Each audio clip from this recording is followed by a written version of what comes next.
Welcome, my friends. Thank you for tuning into the Sacred Cards channel. In this video, I'll showcase the Nouvelles deck profile for December 2024. I have a fresh feast for you all this holiday season. No Gen Ken package this time around.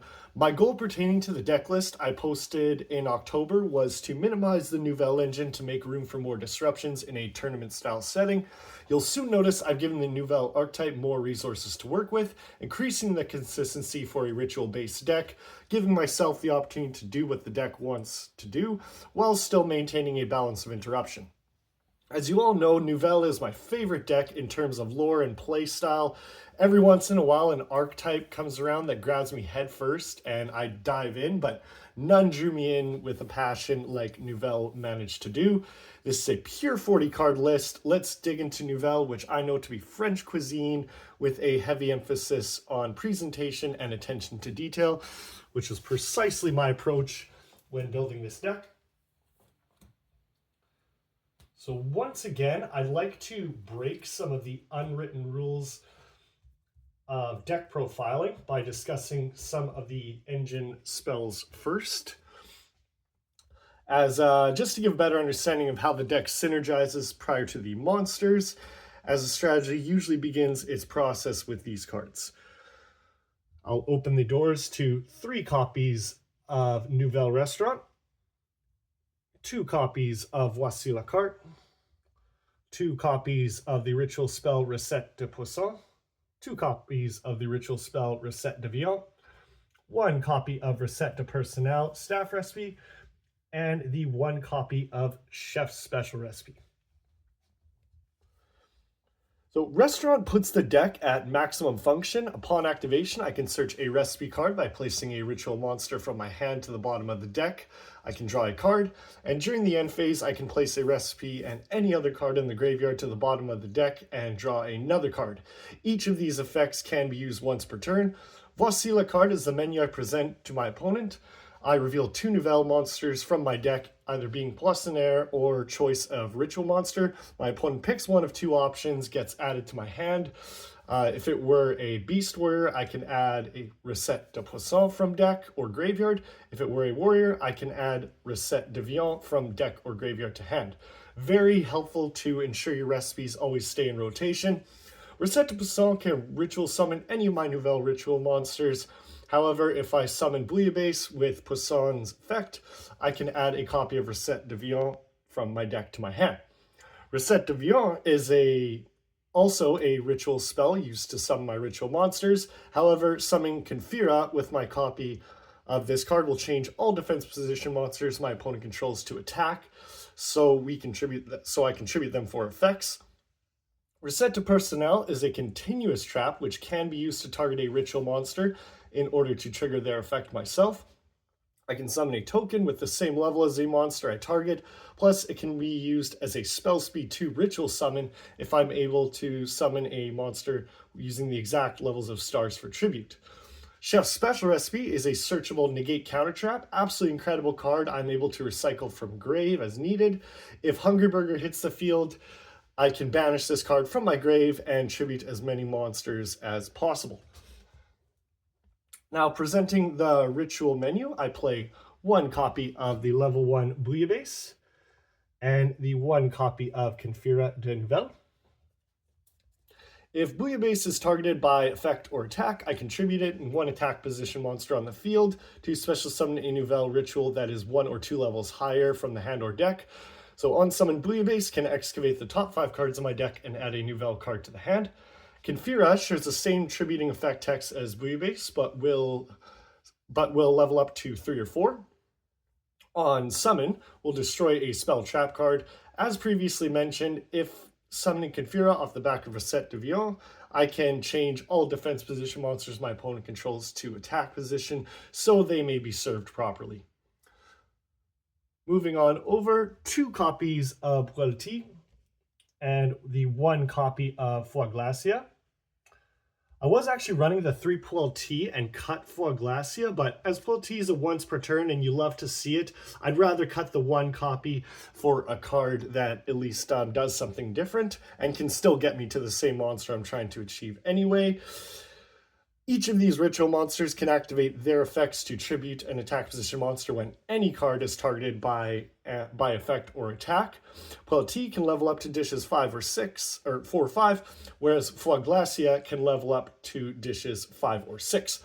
Pelti on summon can draw a card, and Flaglacia can shuffle back 3 cards from either graveyard, being something the opponent has in theirs, but more often than not, I use this to shuffle my own resources back into the deck. Over at the chef's table, I'm playing 2 copies of the level 5 Balaminiere and 2 copies of Belgril. My experience with 1 copy of each is effective, although I'm forced to be much more efficient in terms of resource management when piloting. It's a tad less stressful having more freedom to use either as costs, knowing I have backup in my hand or deck. Plus, if one of these names gets banished or interrupted, it hinders my ability to rebuild, and if not, I'll have to close the doors. Not today. Balaminiere can search any Nouvelles card on summon. It has a spell speed 1 effect to tribute an opponent's attack position monster in order to special summon level 6 from my hand or deck. This becomes a quick effect if it was summoned by the effect of another Nouvelle monster being off the back of Pelti or Flaglacia. Belgril on summon can negate the effects of all face-up cards my opponent controls, not just monsters. If summoned by the effect of Flaglacia or Balaminiere, I contribute off all monsters my opponent controls. Belgril also comes with a quick effect ability to tribute an attack position monster in order to special summon my 1 copy of Hungerburger from the hand or deck. When paired with the Chef's Special Recipe Trap card in Grave, on summon, Hungerburger I can once again tribute all monsters my opponent controls, essentially giving an effect and purpose to one of Yu-Gi-Oh's most iconic cards. I'm proud to say I still have my first edition Magic Ruler copy I pulled from a pack, only being 9 years old at the time. Very fortunate for my experience being the exact demographic and age targeted when Dragon Ball, Pokemon, and Yu-Gi-Oh! Were introduced in North America. It clearly had a lasting impact, as it was truly a wondrous experience being a young child at that time. Too many fond memories. Some might call it the good old days, but the days today and that passion still lives with me. Apologize for going off script. I just felt a moment to share that with you. Back to business with the normal summon of the Archetype. 3 copies of Poissonnaire de Nouvelles. A level 1 Pendulum monster whose effect on summon can either search a copy of the level 1 Ritual Monster blue base or recipe card from my deck to my hand. If tributed, I can place in the Pendulum zone. This effect does chain block your Ritual Monster's effect quite effectively. Its Pendulum effect allows me to target a monster on either field and change its battle position, which can then trigger the effects of my ritual monsters. And the final card I'm playing in the Archetype is 3 copies of Concours de Cuisine. It's an exceptional quick play spell that allows me to special summon Poissonnaire to my side of the field from the deck and Pâtissier to the opponent's field in attack position. Get my search and utility with Poissonnaire, then tribute Pâtissier when I choose to do so. Its graveyard effect to increase attack can also be used to target my monster, giving me the freedom to trigger their effects by initiating contact myself. Moving into the non-archetype engine, I'd be hard-pressed not to include 3 copies of Diviner of the Herald. So very strong ritual support, as I can send a copy of a Herald from my extra deck to search ritual support, or Entis being able to serve as spot removal. Either option will manipulate its level to 6. If tributed, I can summon a copy of Poissonnaire from my deck. For this list, I chose to not include Trias Hierarchia or Benten. They're both viable cards to play alongside Nouvelles. I chose to replace with a few more cards that search what I need directly. So the final engine spells, additional consistency, I'm playing in 1 copy of Pre-Preparation of Rites and the 1 copy of Preparation. So that does wrap up the main engine cards.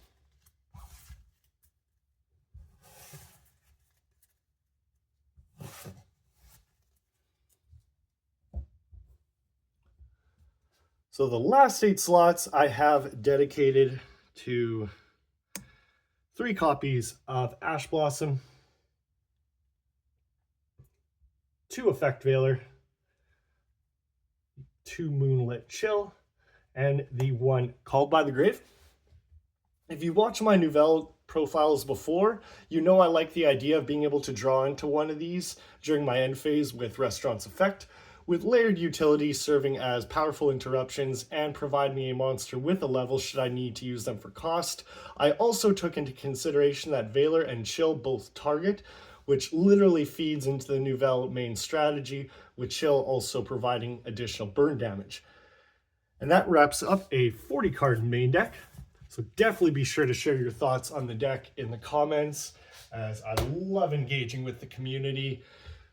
So I'll go into the extra deck without too much explanation, as there are no right or wrong answers. For this extra deck, I've selected 2 copies of Patricio to summon with Concorda Cuisine, Diviner of the Herald targets in 1 copy of Elder Entientis, and the 2 copies of Herald of the Arclight.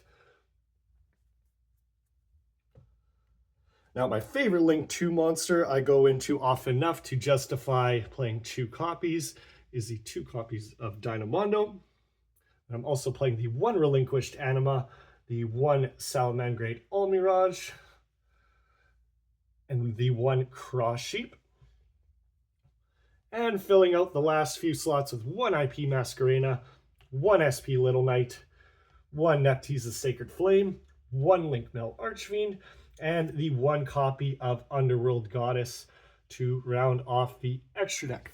And that, my friends, concludes the Nouvelles deck profile for December 2024. I encourage everyone to share their thoughts in the comments, as I love engaging with this amazing community. Be sure to like the video if you did, share it with those you know, hit subscribe and get notified for more content. Thank you for the love and support by tuning into Sacred Cards. Make the best of your own Yu-Gi-Oh! Experience, be creative, have fun.